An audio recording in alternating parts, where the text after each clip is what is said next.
Hi everyone, this is Hani and today I'm going to show you how to make homemade graham crackers.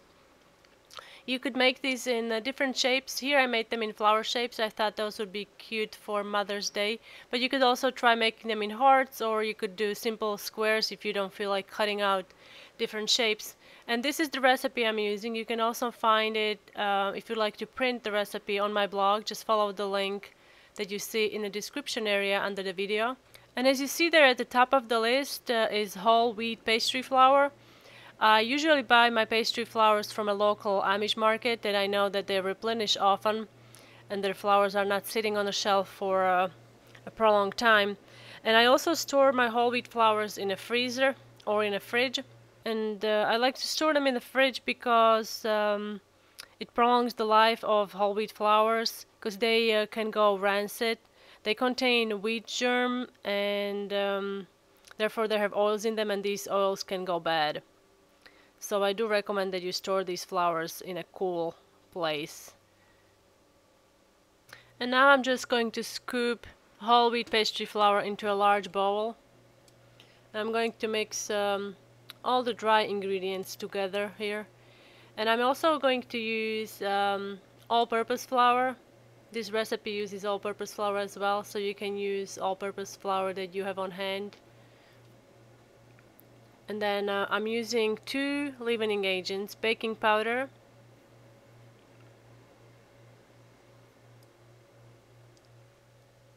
and also I'm using baking soda.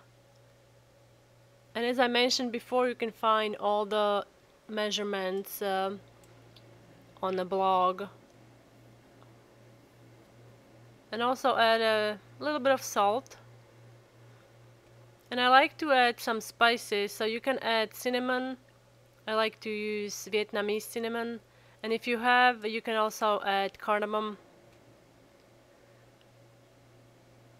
But I'm not using cardamom today. And then just stir this really well.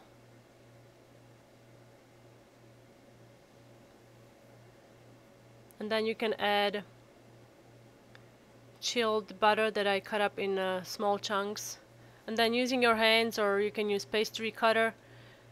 Oh, I forgot to add brown sugar. So I'm adding brown sugar to this. You are supposed to add that before you add butter, but that's fine. We'll just mix it in. And once this mixture resembles cornmeal, you can set it aside. You want to have little chunks of butter there, so it doesn't have to be perfectly smooth. And I think it's done, so we can set it aside. And now I'm going to prepare wet ingredients that we will add into our dry ingredients. So I'm using honey here. I like to use honey a lot in baking and cooking in general.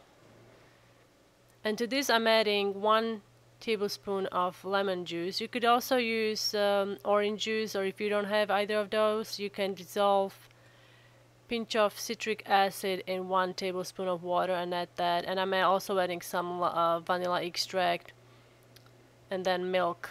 For exact measurements, again, just follow the recipe that is posted on the blog or in the beginning of this video. And then we can add this into our dry ingredients. And you could also make this in a food processor. It would be a lot faster than this, but I wanted to show you that it can be done by hand as well.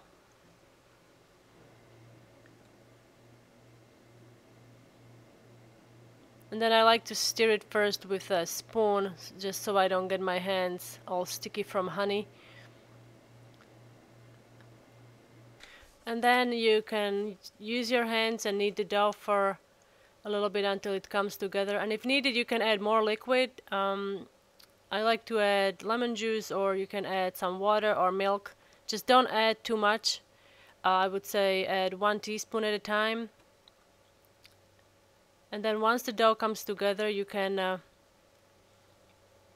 wrap the dough in a clear plastic wrap and chill the dough for about 20 to 30 minutes. And then once you're ready, you can preheat your oven to 350 degrees of Fahrenheit And then what I like to do, I like to shape the dough into a large snake and then flatten it out and roll it out between two pieces of parchment paper or wax paper. If the dough is very sticky, which it really shouldn't be sticky, you can sprinkle some additional flour on top and then roll it out into about 1/8 of an inch.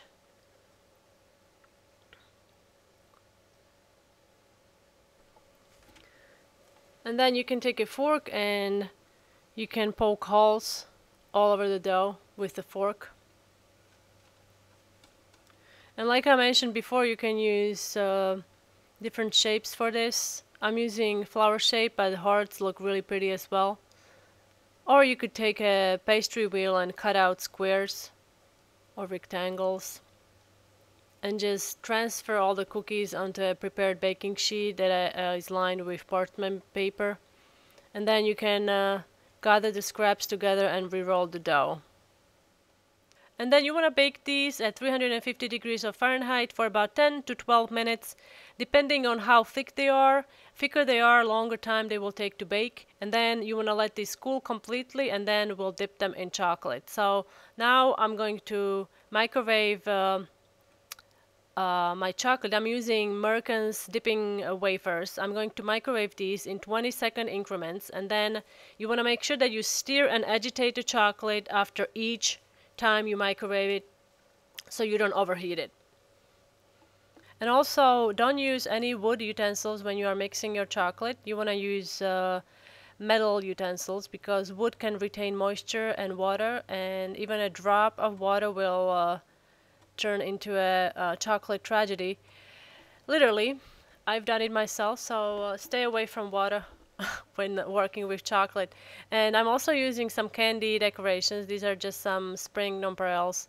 And then you can start dipping your cookies in melted chocolate and place the cookie on a piece of tray that you lined with wax paper. And you may want to shake the cookies a little to remove excess chocolate. And then while the chocolate is still melted on a cookie, you can sprinkle it with some decorations. And then place the cookies in the fridge so the chocolate can set, and it also helps to retain shiny surface on a chocolate. So I hope you enjoyed the tutorial. Thanks for watching. Don't forget to subscribe to my YouTube channel to get all the video updates via email. See you next time.